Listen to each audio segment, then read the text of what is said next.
Hello, hello, hello, everyone. This is Dr. Mary Payton with All About STEM Radio. As you know, I come to you every Monday at 7 p.m. Central Time from Globe Light Park on Fishbowl Radio Network. And yes, I'm still coming to you from the Big Island of Hawaii, where today is a beautiful day. Although I did not get a chance to go to the beach this weekend. But last weekend I did post a picture of Rainbow Falls because I love going to waterfalls. And I posted, I'm chasing waterfalls, and somebody picked up on the fact of the TLC song, Don't Go Chasing Waterfalls. Okay. But, I'm trying to enjoy myself over here and trying to see as much as I can see. I've got to get to the green beach. I've been to Black Beach, White Sand Beach, Black Sand Beach, Turtle Beaches, but I haven't got to the historical Green Sand Beach, which is one of the 15 beautifulest places to see on Earth. And if I'm living on the Big Island and it's down the street, I got to go see it. But anyway, I want to give a shout out and a thank you to all of my teachers out there that are working to keep our wonderful students educated, to include myself. Being in the classroom is such an honor and such a pleasure to me, and I'm still loving it for a few more months.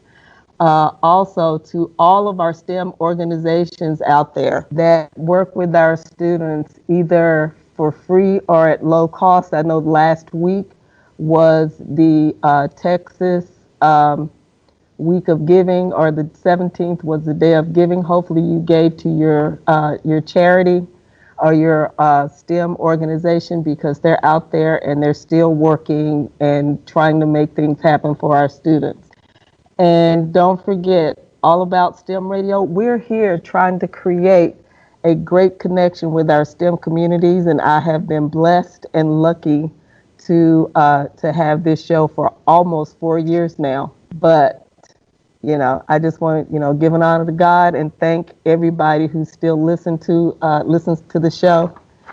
But again, I have another. I know y'all get sick of me saying this every week. I don't care. I have another outstanding guest here this week. He is an aerospace engineer, a young man, aerospace engineer. Yes, I'm proud of him. He is also a singer, gospel singer. He probably sings some other things too, but we didn't talk about that because, he's got one of these old souls, so I'm sure he knows a little R&B. And he is the founder of STEM Music. He is another one of those people. I woke up at 4 o'clock in the morning, looked at my phone, and he was one of those people that was Instagram Live. And we started communicating a few months ago. And I'm like, you know what? People need to know about you. But he told me a story yesterday that I'm going to have him open with today as he introduces himself. And this story is about his dad. He said his dad is military like I was, but he never really realized what his dad did in the military. So I introduce to you today Mr. Roy Moye III. So hello, Roy, and can you say hello to this wonderful audience that we have? Yes, hello everyone. Thank you so much for tuning in. I'm excited to be on All About STEM Radio, and to Dr. Payton's point, yesterday we were talking about this conversation where today I actually released episode 12 of the STEM Music Podcast, with the whole mission of that podcast is to highlight multicultural STEM professionals and the music they love. And my father, Roy Moye II, because I'm the third, was the guest today, and it was really insane just because growing up, I never thought of my father as someone who worked in the STEM field or in the STEM world. And I grew up loving airplanes. That's kind of how I got into STEM, ended up getting my bachelor's in aerospace engineering with a minor in math. And so currently right now I work as a structural design engineer designing structural parts for airplanes. And so we were having a conversation Memorial Day of this year, 2020, and we were just kind of talking about different things in life. And he's getting deployed to Kosovo a little later, I think in mid-October. So it's coming up pretty soon. And I was like, well, what are you going to be doing? Are you going to be doing what you used to do back in the day? When I was born in 92, he was in Germany. I was born in Kaiserslautern. And so he was a petroleum lab technician. And I remember, like, growing up, I knew that's what he was and that's the job he did. But I didn't connect the dots until this year. That's like so crazy. It took me 27 years to connect the dots. But we were having this conversation and he begins to explain, like, some of the training he was having to freshen up on and how he runs all these different tests, like a flashpoint test and a freeze point test and all these different tests to test the fuel for military transportation vehicles. And I was sitting there listening to him like, you're like a scientist, like you work just like Dr. Payton has her lab coat on right now. My father was wearing his lab coat in a science lab, working under a hood. And I just didn't connect the two things. And so I said, wow, you got to be on this podcast. And so it kind of just, it was very amazing to me because it just made me feel like I thought that I had kind of been on this STEM journey on my own. And then to realize that, no, you actually got some of that from your father. Some of that dripped off in a different way, obviously, because it was in aerospace, but it's really, really cool. And on the podcast, like, he's just sharing that story of how he got into it and how a physics class in high school was kind of the thing that interested him in wanting to get into the world of STEM. And he actually wanted to do, I think, similar to what you said, Dr. Payton, last night. He wanted to do something medical within the Army, but from the ASVAB scores, his test scores and whatever that was, petroleum lab technician was one of the options that was available to him. So he ended up doing that. Outstanding. See, we have all these hidden gems in our lives that we never know about until you start talking to people and really finding out what they do. And that's why, I was telling you, every month I keep saying, I'm going to quit this show, I'm going to quit this show, I'm going to quit this show. And I never do because I start making those connections and those conversations with people like yourself. And, I'm like, wow, people need to hear about this. Just like with your father, Roy Moye the second. People need to hear about this because we don't know. There's so many STEM opportunities out there that people don't know about. So now, I want you to take the time, tell people a little bit about yourself, about your background, and how did you get into aerospace engineering? Yes, definitely. And one more thing I'll add about my father. A cool thing that he kind of highlighted was, a lot of times when we think about STEM careers, we're thinking about 4-year degrees, which a lot of STEM careers require that. But in his field, like, he was in the military, so that's kind of a different structure, right? Classes and training, but it's not necessarily a 4-year degree. So it showed a different way. But he also has an associate's in electrical in-house wiring. And that's also something STEM, which didn't click. I don't know what I was doing, like, just not paying attention. But it just goes to show that you could even do a 2-year degree at a tech school and still be in the world of STEM, making a decent living. So yes, just recommending that to anybody or just trying to let people know about that. I think it's a great thing. So, but in regards to my journey, I've been in love with airplanes since I can remember. I always use the story that I just mentioned. I was born in Kaiserslautern, Germany, but 3 weeks after I was born, I was on a plane flying back to the States because my father was getting out of the military soon. And so I always say, I don't know where my love of airplanes came from. I don't understand, but I think it happened on that flight from Germany to the States. That's the only thing I can explain because ever since I can remember, I was just in love with airplanes. And I used to live in Tacoma, Washington until I was about 7. And C-5 Galaxies, Lockheed C-5 Galaxies would fly over the apartment complex we lived in. And that's kind of like my first memory of planes and just being amazed and being obsessed with, like, going to the airport to pick up family members, but not even really, like, excited to see my grandmother or whoever was coming. But, like, I was more excited to see the airplanes. And then I'd go home and I just draw airplanes at the dining room table, just drawing them and showing them to my parents.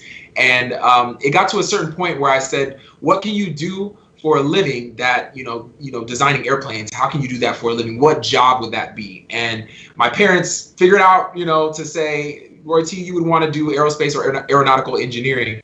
And from that point on, I think I was in maybe 5th grade or 6th grade or something like that. I kind of just latched onto that and was like, that's what I want to do. A lot of times when students are going into college, they're like, I don't know what I want to study. And like, they might change their major and stuff like that, which, by the way, that's totally okay.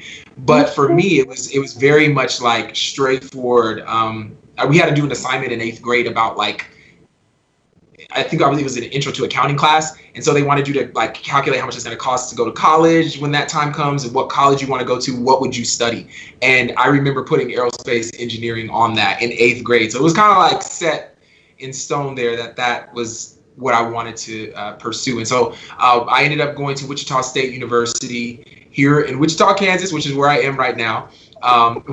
We're above the state of Oklahoma, underneath the state of Nebraska, and in between Missouri and Colorado, just for reference if people don't know.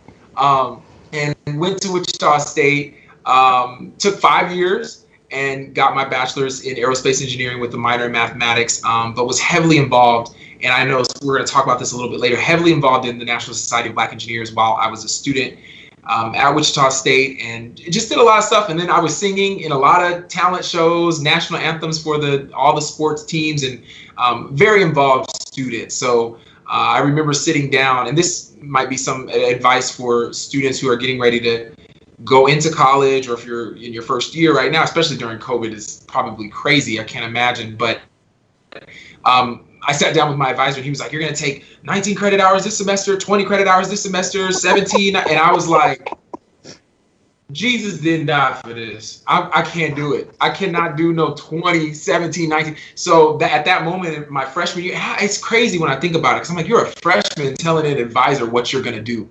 But I just knew, like, I wanted to, one, enjoy my experience in college. Yeah. But two, I'm like, I'm not the genius. Like, I'm really not the genius like that to be able, some people are gifted to be able to do that. And so I just told them automatically, I just want to do 5 years. And so got a couple of internships through some of the summers, towards my senior year, and ended up working and getting a full-time job at the company I work for right now, Spirit Aerosystems, which is not the airline. It's a tier 1 aerostructures company where we're designing and building airplanes and airplane parts for customers like Boeing and Airbus, Ariane, the new supersonic business jet that's being designed right now. So different companies like that. So that's kind of the short story of how I got up to where I am currently right now.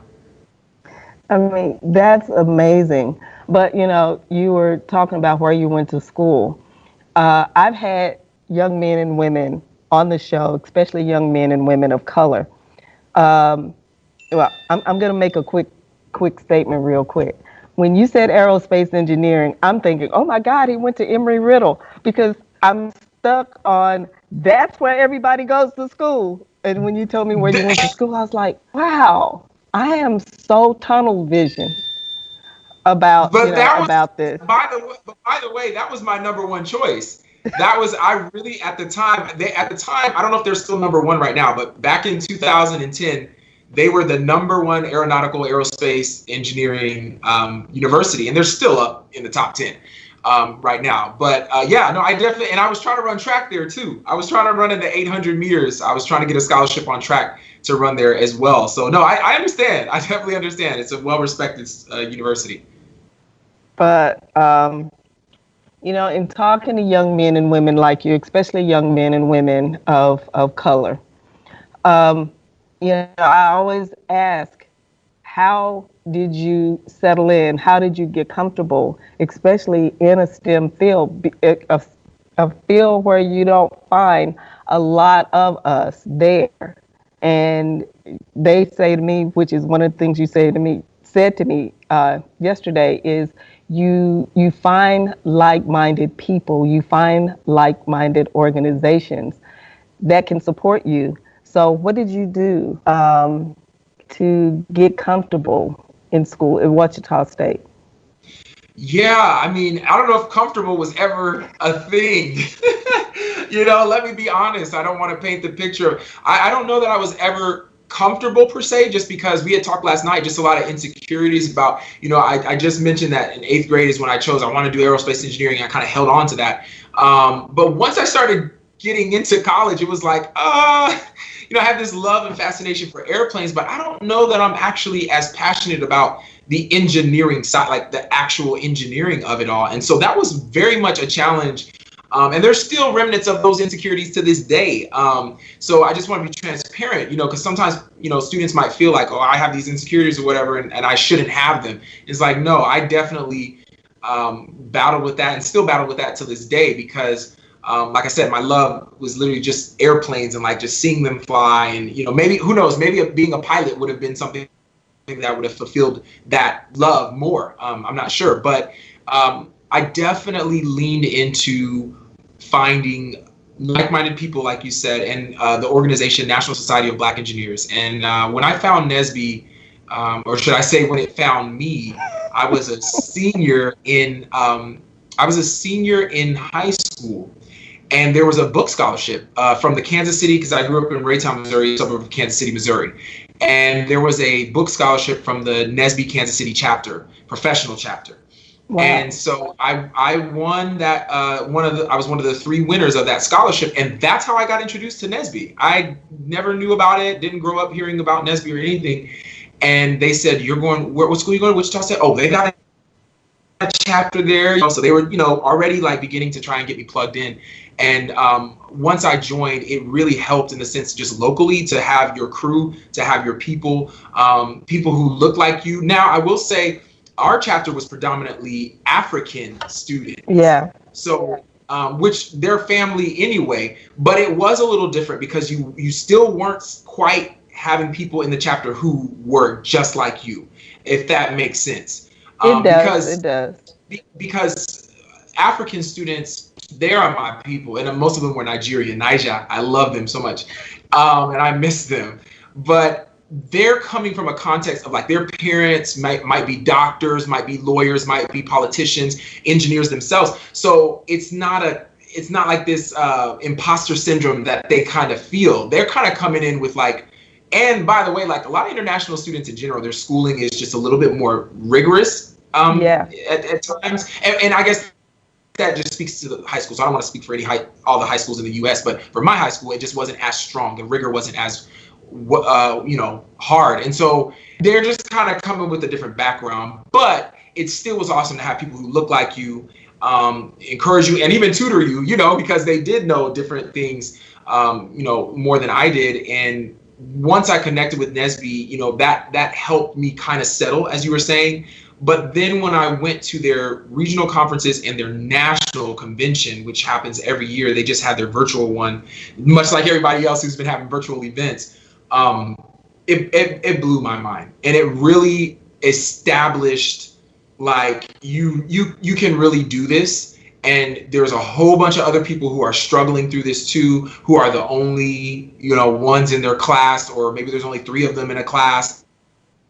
And so it was very, very beneficial. And then I got onto leadership. So I began to serve in leadership within National Society of Black Engineers. And that was so beneficial for me because, one, I'm a communicator. I love leadership. And it like really pushed me to grow as a leader, to gain skills for corporate America that I would need. I didn't, I knew I would need, but getting into corporate America, I was like, wow, I really rely on NSBE a lot for a lot of these skills that I have. And then also, if you want to serve in leadership, you have to be an engineering, major. So it kind of was like a motivator of like, if you want to keep serving in leadership, you got to stay on your degree, track and get the things done that you need to get done.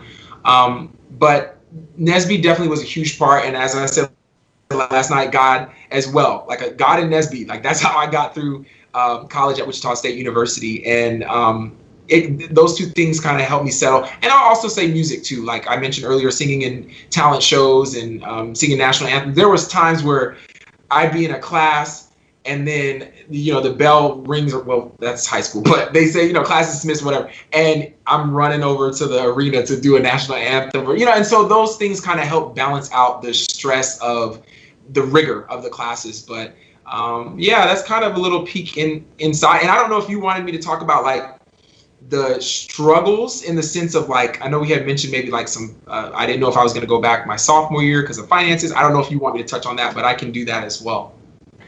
You know what? I would like to hear about that because bottom line is uh, college is expensive.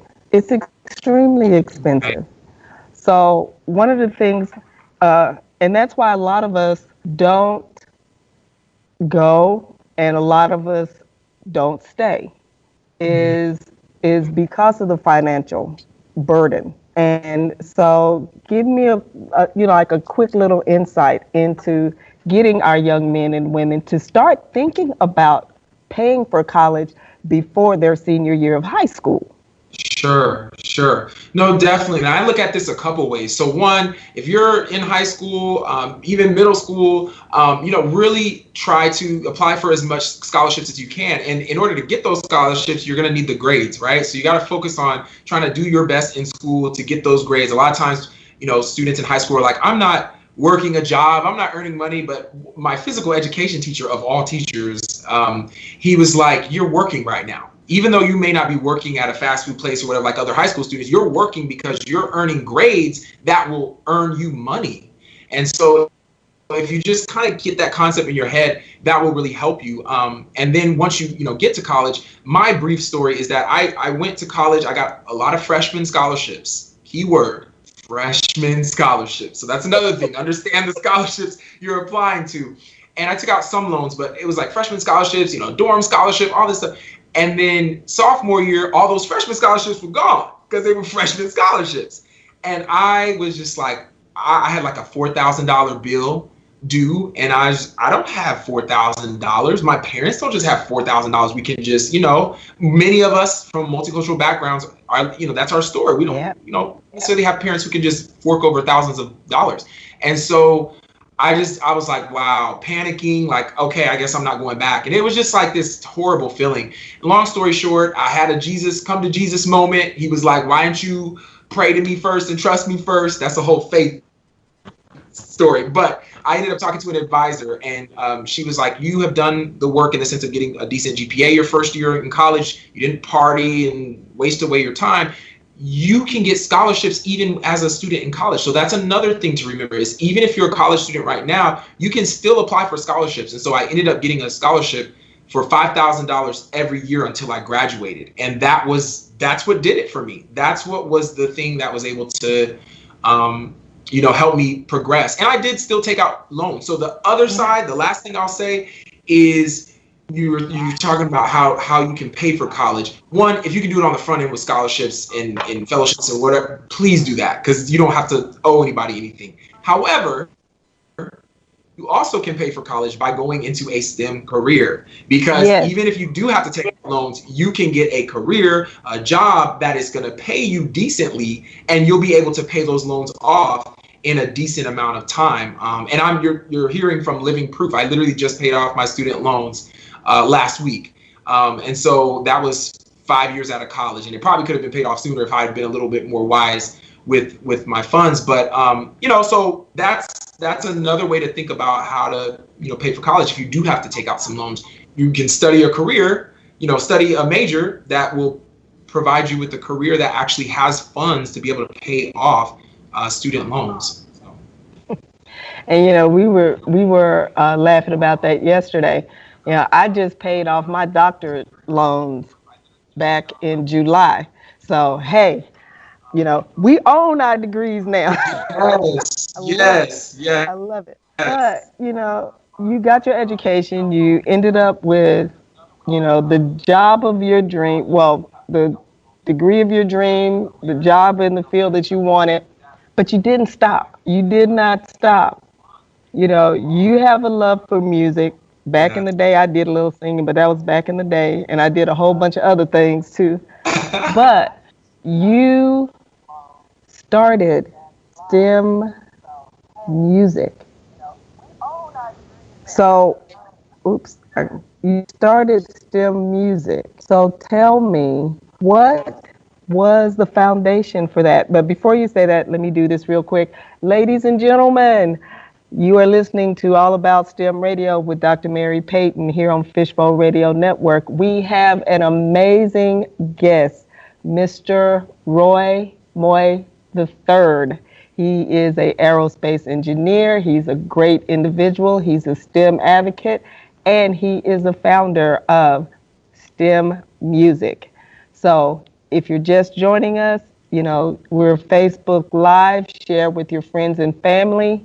And come on in. If you are just joining us and you want to hear from the beginning, you can always go to fbrn.us and hear the podcast.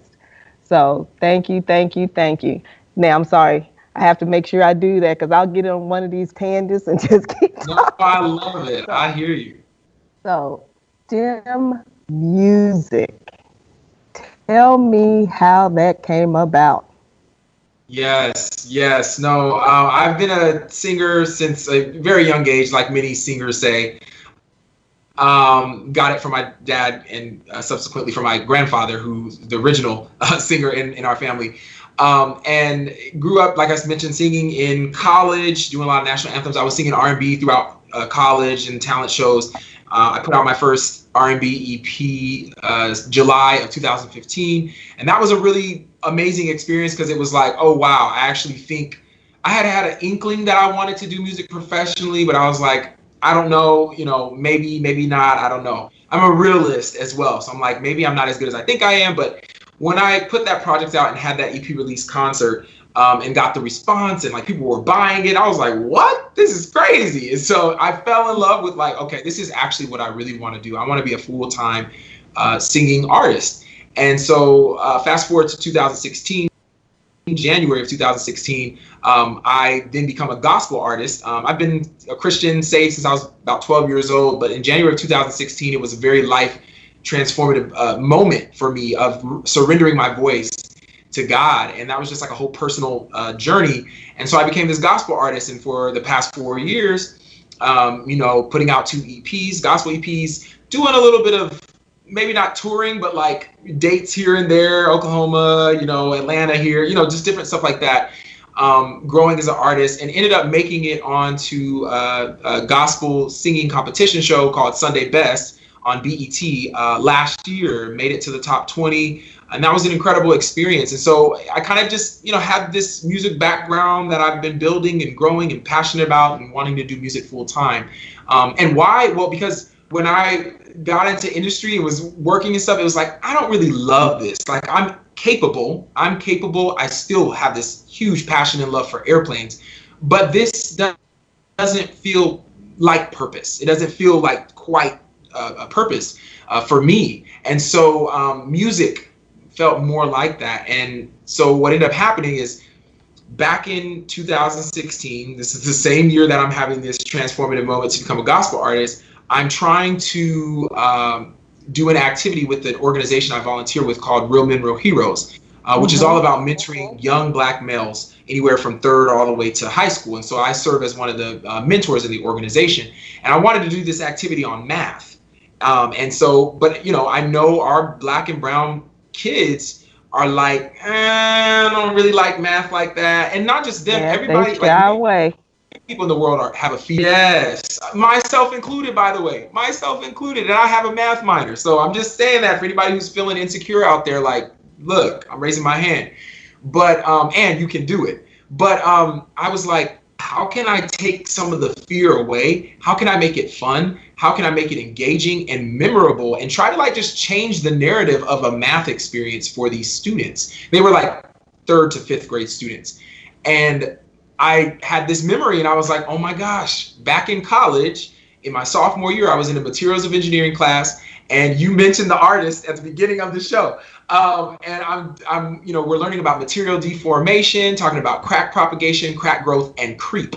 And it was a lot of vocabulary words. And I'm like, how am I going to remember this for the test? So what I did is I took the R&B group TLC's song Creep, and I remixed the lyrics. And it was like, so I creep, yeah, crack propagation around the boundary grain, deforming material permanently. Something like that. I just kind of made up, but something like that. And so I just kind of changed the lyrics and to the whole song. And in the test, on the test, I was singing it in my head, and I got an A. And like that's kind of where the idea was born. It was like, huh.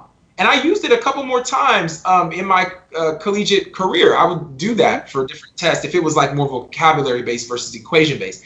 And so I said, that's what I'm gonna do for these students. And so I took the song in 2016 that was very popular, Watch Me Whip, Watch Me Nay Nay. It was like, watch me solve this equation, hey, hey, watch me solve this equation. And in the song, in the lyrics, I put a math problem, x plus whatever equals whatever, and we were solving simple algebraic equations, solving for x, and that was the lesson. And so I just built a whole song, remixed those lyrics, and when I presented it to the students, they were going crazy. They were so excited. They were running up to the whiteboard trying to prove that they could solve for x, and I was just watching all of this like, wow, this is pretty incredible just to see these young Black and brown boys excited about math and excited about, you know, at least giving it a try. Even the ones who were getting it wrong, they were still willing to give it a try because it was just, there was so much excitement in the room about this song. And like, you know, in order to whatever, it's like, in order to be a part of this, you need to go up to the whiteboard. And so from that moment, an idea was born. But I keep mentioning it on this All About STEM radio show, insecurities. I was like, you need to do something with this. But for 3 years, I was just like, I don't know if it's really me. I don't know if I should be the person to put STEM and music together, which is nothing new under the sun, but just the vision that I had for it. I was like, I don't know. You don't even really love math like that. You don't even really love your engineering career like that. You want to do music full time. Why, you know, why you can't do it? I mean, just negative. And finally, a friend encouraged me by saying to me, if you don't want to do it, then don't do it. And that kind of lit the fire under me like, no, I really want to do this. I really want to do it. She's an amazing friend. She was like, Roy, don't do it then. And I was like, you know, you start freaking out when you're just like, no, I really want to do this. And so I challenged myself and I said, just write one song about STEM and record it and just see how you feel. And so January 2019, I wrote the theme song to STEM Music, and we call it STEM Music. And I performed it at a NSBE conference, at a NSBE National Convention for the PCI group of students at their like karaoke entertainment night that they were having. I just asked if I could do the song, and it went over well. The parents loved it. The DJ was like, I need a copy of that. And I'm like, it just was like this crazy experience. And I was like, wow. Okay, and by the way, I love the song. And so I fell in love with it, and I was like, you got to do it. So in November of 2019, so we're coming up almost on a year, I launched the company STEM Music LLC. And so we just got our trademark recently as well, which I'm like super excited about for the name. And we've just been impacting so many different students. We've partnered with the Wichita Public Schools and a nonprofit called Arts Partners. And so prior to COVID, I was doing concerts in elementary schools for third graders based on the STEM Music EP that I put out in November when I launched the company. And it was just amazing to see these kids. And I was targeting predominantly Black and Latino schools. And so, because that's the mission of STEM Music, is to inspire the next generation of multicultural STEM professionals through engaging in entertaining music. And so that's the target. STEM Music is for everybody, but the target is really trying to reach Black and brown kids who may not know STEM, whose parents may not know about STEM. And then on the other side of things, like just trying to provide our kids with music that's a little bit more wholesome than a song like WAP. You know, just trying to provide them with music they can jam out to, but they're also learning. And I'm just now getting into the family and children music scene. And it, by the way, they're so welcoming, and that community is wow. I'm just like so taken aback.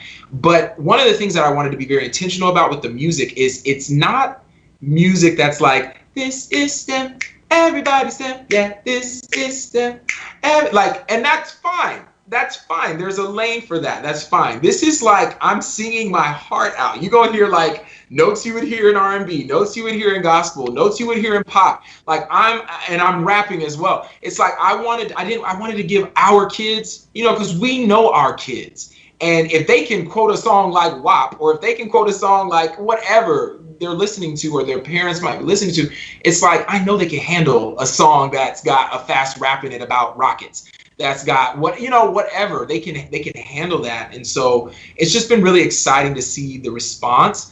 I've also been able to partner with the USA Science and Engineering Festival, and we're actually here. We're actually getting ready to launch our 3 new STEM music moments. And that festival starts Saturday, September 26th, and it goes through October 3rd. By the way, everybody listening, it's free. So if you're a parent listening, it is free, and you just register at usasciencefestival.org. Super excited. We really wanted to do something new with STEM music for this festival, and so we ended up creating these moments. And for example, the rocket one, it's all about rockets. I teach a lesson on rockets with key words. And so I'll say a key word might be fuel and oxidizer. Those are key words, and remember that. And then after I teach the lesson, I jump into the lyrics of the song about rockets that I wrote, and the lyrics have blanks in them. So it's like Dora Explorer type of vibes. And so I'm like, this lyric says that the rocket has blank and blank in its propulsion system. And so they're supposed to remember fuel and oxidizer. And then once we finish that, it goes into the music video of the actual rocket song, which we filmed at the Cosmosphere in Hutchinson, Kansas. So it's really, really cool. Like, yeah, so we really had fun making those, and I'm excited for people to see them. Well, hey, I'm going to tell my listeners, I have already posted the link on the All About STEM Radio Facebook page so that you can register for this conference. I didn't know you were doing that. I mean, I get all these different links, and if it says free, that's what they did. They kind of did like a pilot, because when COVID happened, everybody had to pivot. So they did kind of a pilot one in May, and I was a part of that too. And so they said, yes. And so they said, we're going to do this other one. But guess what? This one, so many people registered. It was supposed to happen last week. So many people registered for it that they had to push it out to get more bandwidth because they didn't want the system to bog down. So it's going to be a really, really cool. And they have so many like experiments, like people doing experiments, people speaking, other artists in STEM performing. I mean, it is going to be a really, really cool event, and it's free. I love that for our kids. Ain't nobody got $10. I'm trying to pay the light bill. You know what I'm saying? Like these are the realities that our community, not everybody in our community, but this is the reality that we face a lot of times, that families are facing, parents are facing, single mothers are facing, and here's something free that, you could have access to. So thanks for sharing that. Yeah, I mean, I don't know how I became connected with US Science and Engineering, but I get emails from them all the time. And if it's something that's good, I'm always sharing. And I know I've been sharing their stuff for a couple of years now. So when I saw that, I was like, ooh, this is interesting. And right now there's so much that our kids could lose if they don't have things out there that are available to them. I mean, there are things that our teachers can lose if they don't have things that are available to them. So when I see stuff, I'm posting, and because people need it. I mean, there is a major need for all of this. And, without organizations like that, and organizations like NSB and various organizations, our kids, there would be so much that they wouldn't know. There would be just so many things that they wouldn't know, because I have people telling me all the time, oh, my son or daughter is in STEM. I'm like, oh, and I get excited. Oh, what are they doing? Oh, they took a STEM camp 2 years ago. And I'm like, okay. So what are they doing now? Well, I'm trying to get them into this, or this. And that's why I love teaching my STEM class here, because I get kids at every level, from those that I can just give a problem to and let them run with it and those that I have to hold their hands, which I don't mind. But I want them to see success in STEM so they don't stop. So Yeah, I'm excited. that's I'm so. excited about it. But anyway, we have about 5 minutes, and I have not asked you the question. If someone wanted to follow you, listen to your music, communicate with you, donate to your organization, volunteer with your organization, how do they connect with you? Sure thing. First of all, thank you so much for having me on. You're such an knowing more about your story is an inspiration to me because I've been looking at when I asked you last night about what you got your PhD in. I've been considering not necessarily now, but maybe in the future a PhD in STEM education. So like this is so cool to like I have a mentor now directly, and I have other people, but you're an inspiration for me as well as I continue. You know, I'm just starting in this, so but in regards to connecting. You can go to the website, which is www.roymoye3music.com/STEMmusic. On all, well, social media for Instagram and Facebook, it's at the STEM Music, so TheStemusic. And we do have a TikTok, and apparently TikTok is still going. Yes, it is. It's like the other day, I don't know what's happening. And so our TikTok is STEM Music Nation. At STEM Music Nation. And in regards to the music, the awesome thing about that is it's available everywhere on Spotify, on Apple Music, on YouTube, anywhere you listen to music, you can find STEM Music. And it's all going to be under my name, Roy Moye III, ROYMOYE. And I always say capital I for the third. But you can find the music out there. And just another plug, we're going to be launching our virtual STEM Music concerts here in a couple of weeks or so. We just did our final test yesterday. We just did our final test yesterday before I got on the phone with you. And it went really well. We had some test students come in and via Zoom just to make sure sound and everything was just working right. And so I'm very excited to be doing concerts virtually for schools, for Wichita Public Schools and other places, and even families, birthday parties, whatever. So check out our website. We'll be posting stuff on there once that goes live. And tune into the Science and Engineering Festival. You won't regret it. But thank you so much for having me. But hey, I will be sharing whatever information that pops up. And I do that for everybody because, STEM has been a secret. Yes. And it's no longer a secret because of young men and women like you. Y'all are putting us out there. You're putting us out there. And, for the black and brown kids, for the non-black and brown kids, there are people out there that you will never know about, just like you talked about your father earlier. Some of our kids think, oh, my father is an electrician, but your father may be, or mother may be a master electrician. Let's think about that. So, I want them to open that line of communications with their families and, with their friends and with their relatives and find out. But you've got 2 minutes. I want you to give us some insight into what does the future hold for STEM music? No, I love that question. The future holds hopefully wonderful things. I want to continue to make music, but at some point, and there's lofty goals and lofty dreams. One, I want to have a STEM music book with a couple of characters, one representing each letter of STEM. So they're kind of going to be the STEM music crew, and they're going to be, it's a whole thing. So that will be happening. And then touring. I really want to get to a point where I can begin to tour the country and transition to do this full time.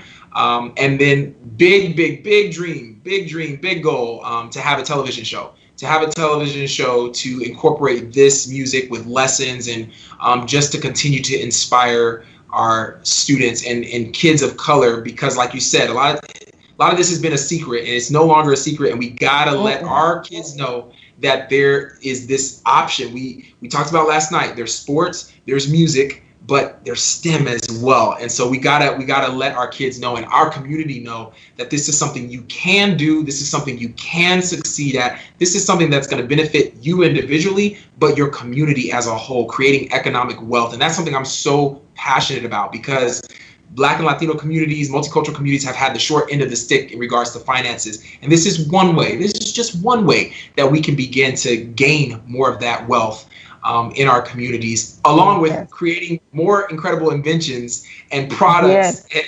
services for our world. Like, we are geniuses. Wakanda is not fake.